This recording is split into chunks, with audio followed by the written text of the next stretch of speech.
Okay, welcome everyone to the podcast. We have Megan here today. Welcome, Megan.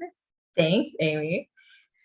So, just to get a little context for the audience, I just want to ask you to share about like 2 to 3 sentences on like who you are before we get started in our conversation today. Sounds good. So it's funny, whenever someone asks someone else who they are, they immediately go to their career, which I find is so funny because for the longest time, I guess I'll just dive into it. I used to be a registered pharmacy technician for 7 years. And for the longest time, not for the longest time, maybe like the past year or two, I've been looking at the point of like, okay, who am I without my job? So that's a whole other conversation in itself. But long story short, yeah, I worked in the pharmaceutical industry for 7 years. I now have the business alongside my partner, who I've been helping support and establish within our business. We have 3 kittens at home. We got engaged last year. We've been on this process of just developing ourselves and changing ourselves and taking responsibility and totally changing the path of our lives that would have been the path of our lives. And that's kind of how I met you. So who I am, I mean, I'm a gal with some bangles who's just trying to take on the world and change herself to be the best possible self she can be. Yeah, that's great. And I appreciate you sharing kind of like that piece on career, right? Because that is usually the go-to for people is they try to find their purpose in their career. So then they define themselves as what their career is because they feel like that is maybe the only place they can find that purpose. And you and I can probably do a whole like podcast interview on our purpose within what we do. Yeah. But it is so different now to be living a life that is filled with purpose every day. And you're doing it within a whole community of people. So you have principles and you have agreements and you're like constantly just building and growing so much faster because of that. So that's awesome. So the coolest thing, we kind of talked about this already like this week, but the coolest thing that I wanted to kind of touch on today was just your story on what happened recently with like your cat, Cindy, and just like the process you went through, but also maybe touching on how would you have handled something like that in the past as well? Yeah, I think that's a really good point to compare how I would have dealt with it previously versus now. So context-wise, I have a 12-week, now 13-week-old Bengal, and she's a white little Bengal. She's the sweetest little girl.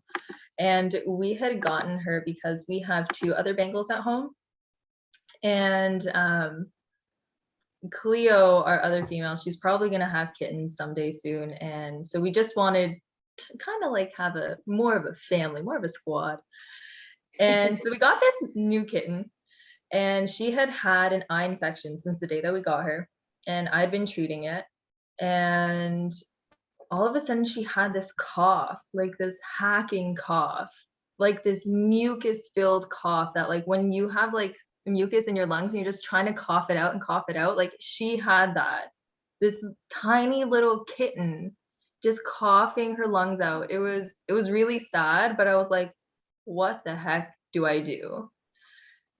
So from my background working in the pharmaceutical industry, I have witnessed people taking a prescription and then it causing a side effect. So then they take another prescription and then it causes a side effect and they take another prescription. And it's just this domino effect of creating a cocktail of prescriptions. So it's created this it's not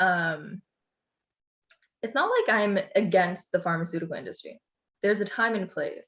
But it's whenever there's a tiny little symptom and you're trying to suppress it with pharmaceuticals right away, that doesn't solve the root problem.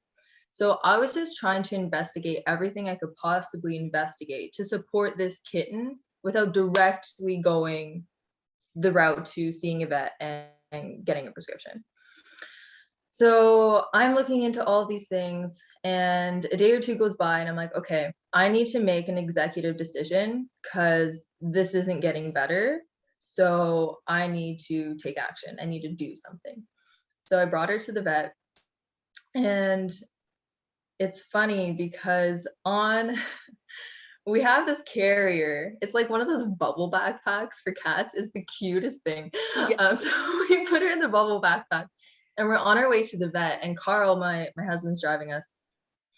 And on our way there, I have all of these thoughts and these feelings and these emotions and these memories come up from my previous cats and my previous pets from when I was a kid. Mhm. And I did feel emotional and I was crying a bit. And I was talking to Carl, and it was so funny because I could see in a moment, like I could stop my mind from running and running and running and running. I could stop it and just observe what was actually happening, like behind the scenes in my head. And I told him, I was like, I feel like my mom is like yelling at me, just like pissed at me. And I'm remembering all these things from when I was a kid. And I'm remembering my first kitten when he broke his paw and I had to go to the vet with him. So all these things were coming up. And then we get to the vet. And because of COVID restrictions, I can't physically go into the veterinary, which that in itself is a whole point. Like my kitten is sick and I can't go in and I have to trust this person to just take her. So I give the bubble backpack to this vet tech. She takes it in. And then not only that, like we had to wait 6 hours. Cindy was in the vet for 6 hours in her bubble backpack, coughing with no food, no water, no litter, and I wasn't there. So that, like, I had to really support myself through that too. Because, and this ties into the point you were saying, like, how would I have dealt with this previously? Previously, I probably would have been crying the entire day because it's just like trigger after trigger after trigger. And instead of trying to stop the feelings, what I would do, what my pattern was that I feel really sad. And then I'd want to lock myself in my room and just cry and cry and cry. And the crying would like comfort me. But really, I'm just sitting there feeling sorry for myself and not solving anything. Right. So this time around, what happened? Oh, I had to drop Carl off somewhere. And then I went home straight after the vet. And I got home, I was like, okay, here's what we're going to do. We're going to do some techno tutor. We're going to go do some self-forgiveness writing. We're going to write out some memories. We're going to go back to techno tutor and we're going to contact anyone we need to contact. And then Carl's going to come home and we're going to talk to him about my solution and where I've come to. And that's exactly what happened. And so in the span of like maybe an hour or two, I went from being so emotional to being just clear. Because the emotion comes from you fear losing your cat. Like you don't want your cat to die. You fear the loss of that life. And when I looked at it, I was like, wait, if I remove the emotion from this and I look at it for what it truly is, Cindy is sick. I am doing everything in my capability to help her. And if it doesn't work, I can say that I did everything I possibly could to help her. It's not like I neglected her.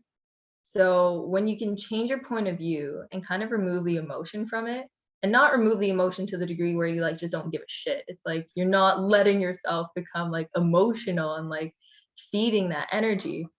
Then you can actually take action effectively. And that's what we've been doing, and she's getting better.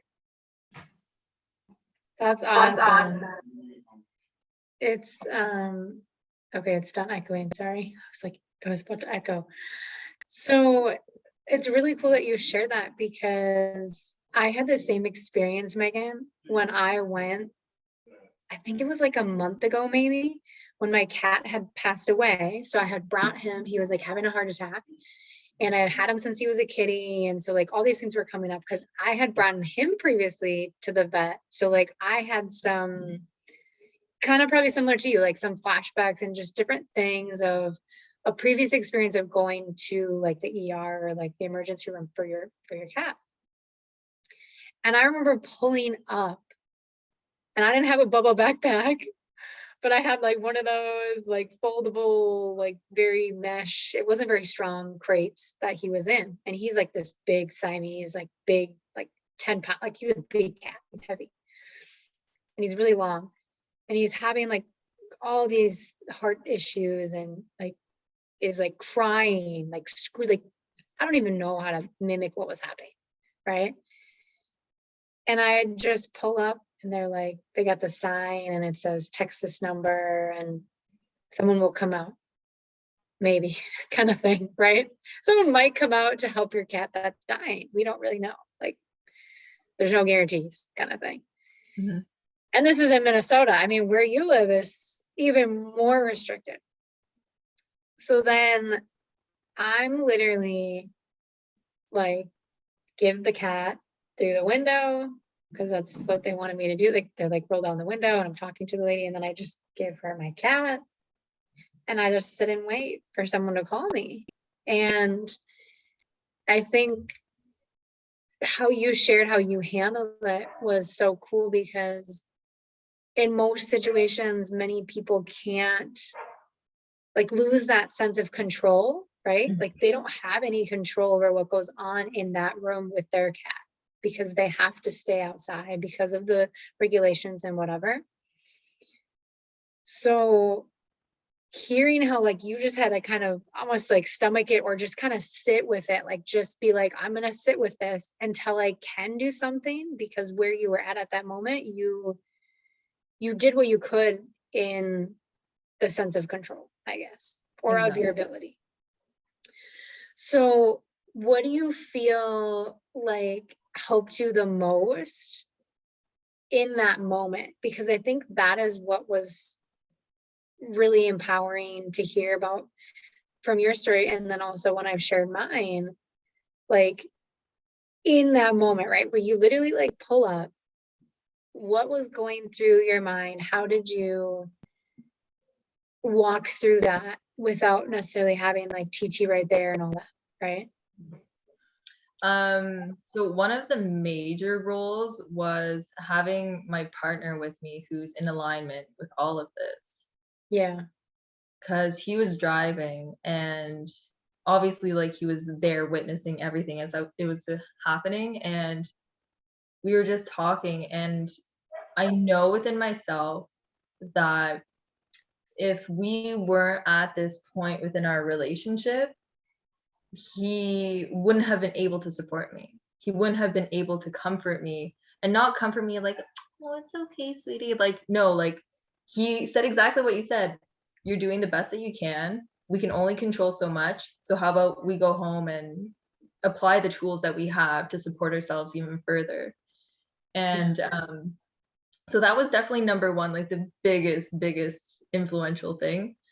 And the second I would say is that when I started this process of using TechnoTutor, just that in itself, my goal was to gain emotional stability. That was my ultimate goal, because I knew very deep down and very evidently that I was not emotionally stable and that I wanted to attain emotional stability. And I'd been doing so much investigative work on my past and on my memories, my feelings, and my thoughts, that you become really aware as time goes by. You become very aware of the patterns and when things come up. So now when I'm in a moment like that, I can just look at it and breathe for a second and be like, okay, this is one of those moments. So right now, instead of feeding the energy, we're going to put a name on it.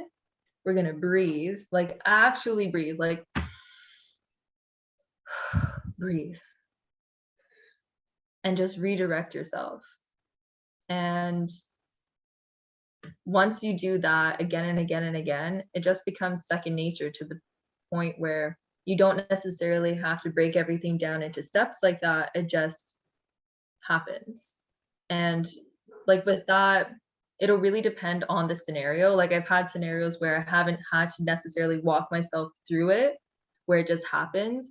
But because with this, like there was so much past trauma, there was so many memories attached to just losing my pet and having a pet that's sick and going to the vet, that I couldn't see it clearly until it hit like this breaking point, and I was like, oh, this is it. Like this is one of these moments.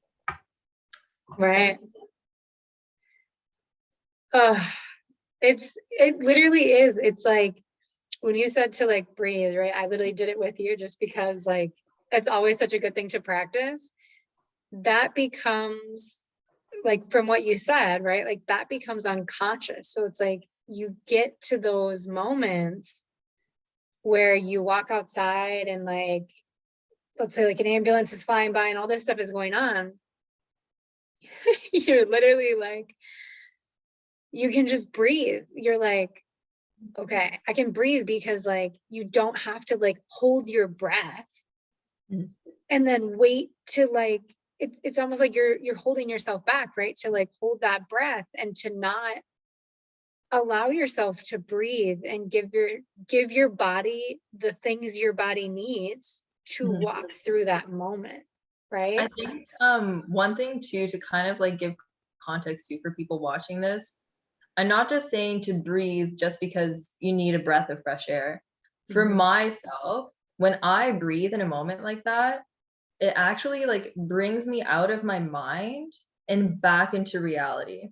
And that may sound a bit like hippy dippy, but if you really look at it, like let's say you're in a really stressful moment, your mind and your thoughts and your feelings are running like 1,000 seconds, like 1,000 thoughts per second. Like it's just running nonstop. But if you just take 1 second and actually breathe like that, it slows things down to the degree where you'd be able to actually be present in a moment. And when you're present, then you can effectively take action and you can look at things for what they really are rather than being diluted with all of your thoughts and your feelings and emotions. And Yeah, that's an art. Like it takes time to develop that.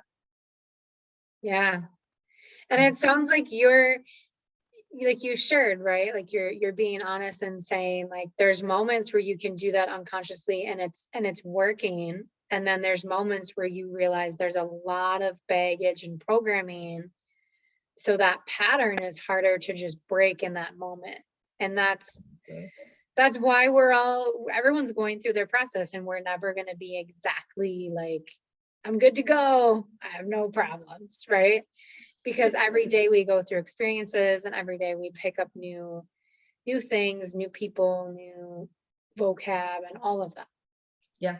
So I think a big thing too is that like what you were just saying of having this idea in your mind of like, oh yeah, I'm all good, I'm good.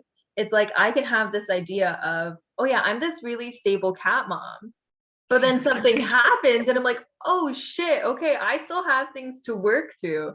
And like that's the reason why we got Bengal cats, because Bengals are a bit more hyperactive than any other domestic cat because they're domesticated from an Asian leopard. So they have some spice in them. And it's a really good practice for kids because when things happen around the house, and specifically with Bengals, they like to like climb up things and climb up really high. So they're jumping on my fridge, they're jumping on my ladder in the back, they're jumping on everything, they're getting into everything, they're opening cupboards, they're opening doors, they get everywhere. So when these things happen, it shows me where I still have a weakness. Because if I'm still reacting to something they're doing, I'm not I'm not that patient ideal cat mom. I'm still dealing with emotional turmoil and reactiveness. So I have to look at that and check myself and then support myself through it so that next time I don't take it out on my cats. And then when I have kids, I'm not taking it out on my kids because I already dealt with it with my cats. right. Yeah. And right there, it kind of segues into the other question that I was going to ask you about just shedding some light on how you view your cats versus like a kid or, that kind of thing. Because that's a piece that we talked about that I think would be really interesting for the audience to learn about, but also hear your story on that piece. Yeah, it's I feel like it's something that a lot of people nowadays are starting to adopt, the idea of like their pets being like their kids.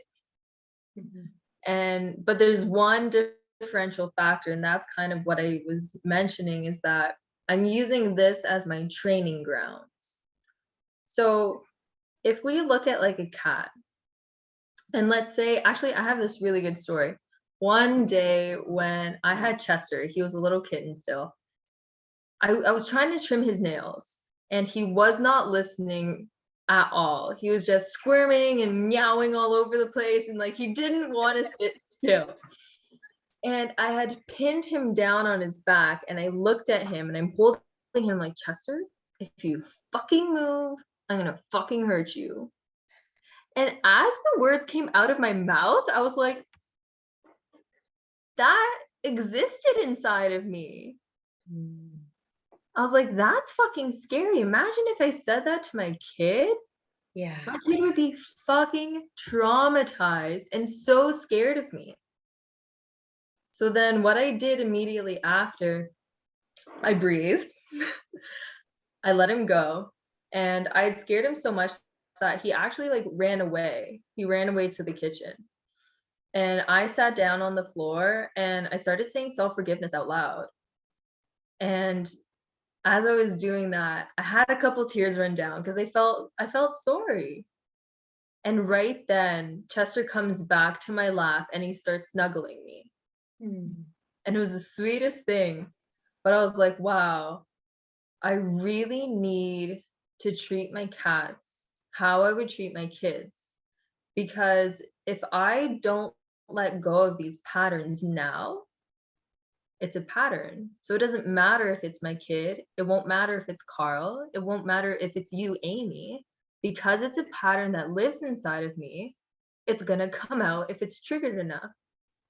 So I see my cats as my kids in the sense of I need to actually correct these patterns and behaviors that I have within myself so that I don't traumatize my kids. Because Chester, in a second, he'll get over it. Or I'll feed him in a few minutes and then he'll be fine. He won't hold, okay, sometimes cats can hold a grudge, but he won't hold as much of a grudge as kids would. And that won't traumatize him as much as a child will be traumatized. Right. So I find it so important to see every life as equal so that you can really apply yourself and also see yourself in that life's shoes.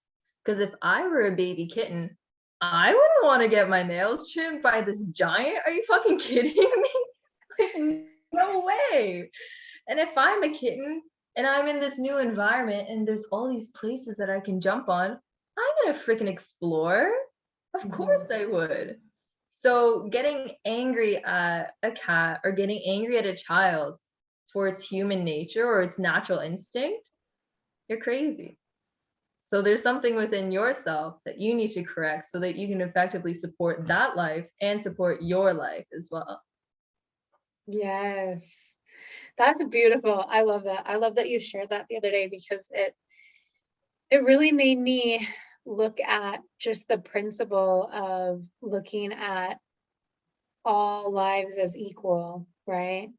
And Mhm. all lives is not just human life. Like it's animals. It's even the animals that are in nature, right? Like, is it really best for me to feed the ducks and the birds my nasty moldy bread? Like, you know, right? Like just things that like I think about that maybe was not best, or definitely was not best. I know it was not best, that I would do because it was just like a thing. Like my family would be like, feed the birds or let's do this. And then I now have like done my research, which is literally like talking to another person who's like more knowledgeable. And you realize that some of these things are just not, it's not best. Mhm. So I love that you shared that piece of you're looking at that now. Mhm. And it sounds like you've really kind of almost expedited the process of working through your patterns because you now have 3 kitty, so you're not just, it's not just one where you're kind of like, meh, like you've taken on more responsibility. You're hoping that you might even have kitties. So then that's a whole role in itself to Oh yeah. watch, right? Like the motherhood and just all of that piece that is a whole another piece of nurturing, right? That we're working on as women. So that kind of again like segues into the last piece that I want to ask you about before we close is as far as taking action within yourself, so just yourself specifically, what word would you say would be the word you would pick for either like the rest of this month or the rest of this year that you will continue to focus on as far as your life and just everything with your process? Mhm. I love this because if you can, okay, actually, something that I had always done within myself is I would have this pattern of comparing myself to other people. Mm. And one thing that I've come to understand is that if you're comparing yourself to someone else and what they have or what they're doing, you can describe it and put it into words, then that means that you can also have that thing. So, one thing that I definitely need to improve and like fully develop to the degree that like you just know I have this characteristic is the word patience. Mm. And I find that it's something that everyone can definitely work on. And for myself, it's like when I grew up, everything was a rush. Like everything needed to get done right now. If you spilled milk on the floor, the whole world stopped until that milk was cleaned up. Like everything was so pressing. And then I worked in an industry where it was the exact same freaking thing because that's what I was programmed with. So I could deal with it. It's like I have a customer yelling at me here, I'm filling a prescription over here, I'm on the phone at the same time, and I'm getting it all done because my mode is go, go, go, go, go. Don't stop, just keep going. Yeah. And there's never any time to have patience with someone. There's never slowing down. So to go from that environment to an environment where I'm at home 24/7 and supporting this business and supporting my kitties, I have to be patient. And if I'm unable to develop patience within myself, I won't be able to have the life that I want. Because if I'm impatient with my kids, if I'm impatient with my husband, if I'm impatient with my cats, if I'm impatient with results that I'm getting, Mm. I'm gonna make myself fucking depressed. I'm gonna be so upset all the time. So patience is such a huge, huge, huge point, a huge characteristic. And it's also a stepping stone to get to other characteristics because it's like how I see it is patience leads to understanding. You can't understand someone if you're not being patient with them. You can't be nurturing with someone if you're not being patient with them. So it's like patience for myself is like the foundation that we got to get done effectively. So from that foundation, we can build on other things that I need to incorporate. And in terms of time wise, I would say this year, but it's something that I'm deciding to live like now. Like I'm not giving myself the year to, okay, by the end of the year, then I'll be patient. It's like, no, like we're doing it now. And as we're doing it, we're going to observe where I'm not doing it. And it's not just till the end of the year. It's like, this is something that I'm like implicating into my life every single day. So yeah. Yes, that's so good. So on that note, can you specifically, and you can look this up if you need to, can you specifically share a definition with the audience of what patience is or what it means so that we're all on the same page as far as what that word means before Yeah. we end the podcast? Because I always feel like that's important. So patience is the tolerance of delay and incompetence. So if I break that down, it's like, if I'm interacting with, let's say, a 4-year-old, and they don't know something, I'm going to be patient with them. I'm going to tolerate the fact that they don't know. It's an incompetence. I'm not going to start being judgmental and critical and being hard on them. I tolerate the fact, I understand the fact that they just don't know something. And we can also apply that with like a 30-year-old man. There can be a lot of men that maybe don't know a certain thing, but you have to be patient. You have to tolerate the fact that they don't know, rather than being impatient and having all these reactions come up. And then also the tolerance of delay. That was the biggest thing I had to work through because of my industry. Like I was saying, like, it's go, go, go, go, go. One thing that actually came up in my relationship with Carl that we talked about a while ago is, like, I would ask him a question and then he'd be like, and I'm like, what's happening? Like, what are you doing? And he's like, I'm thinking. And I was like, oh, okay. I didn't consider that. Because for me, it's like, whatever you're thinking just immediately comes out. There's no delay. So I had to learn how to be patient in that moment. I had to tolerate his delay. I have to tolerate incompetence. I have to tolerate delay. So it's a very interesting point to observe within yourself in a daily manner, because there's different things that'll trigger impatience, and there's different things you're going to have to be patient for, and there's a lot of things you're going to have to tolerate. But the biggest, like the most important thing is that you're stable within yourself and you're not lashing out and reacting. You're able to be tolerant. Yes.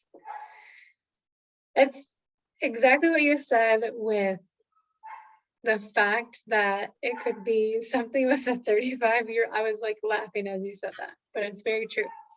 Where it could be something with a 35-year-old man that you have to like go to the same level of patience maybe within yourself as you are with like a new puppy as they're like peeing on your floor every single day, or like you said with your cats, a cat that is like exploring your entire house and knocking things over. Like being able to take that step back and look at like logically, this makes sense for the cat to be exploring, or this makes sense that Carl needs to just not say anything.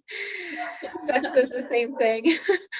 Where you just have to like, you have to be okay with that silence, right? Like that's even a thing within patience that is like, that's almost like another word, right, that goes along with that. So it'll be really cool to see your process and see your progress as you continue to work on that specific word. And hopefully we can have like a follow-up on even just how that's going for you with being more patient, because that's something like for me, mine is responsibility. And I literally have it on my Zoom name, because I have been really like letting everybody know that that is my word. And I've found that that's been extremely beneficial to do in the past. And so I'm doing that now. And it allows this like open agreement between me and anyone that I've shared that with to then hold me accountable, right? So now that I know that your word is patient, as we continue to go through our journey, whether we're like on a call or we're messaging on Facebook or whatever, it'll be really cool to see and like watch, right? Even on Zoom calls when you're like, you want to like unmute, right? It's going to be like, okay, I got to be patient and wait my turn, or maybe I'm not going to share yet, right? Like, even in those moments, those are all times where you can see and kind of test yourself. And because we have the community behind us, we're able to hold each other accountable, which allows us the opportunity to grow and be willing to change so much faster. So Exactly. cool. I'm excited to see your journey through that process. And I want to thank you again for being on the podcast. And we will hopefully do a follow-up soon. Yeah, thanks for having me. This is really awesome. You definitely sparked some inspiration within myself. Cool. All right. Well, thank you so much. Thanks, Amy. Bye. Bye, guys.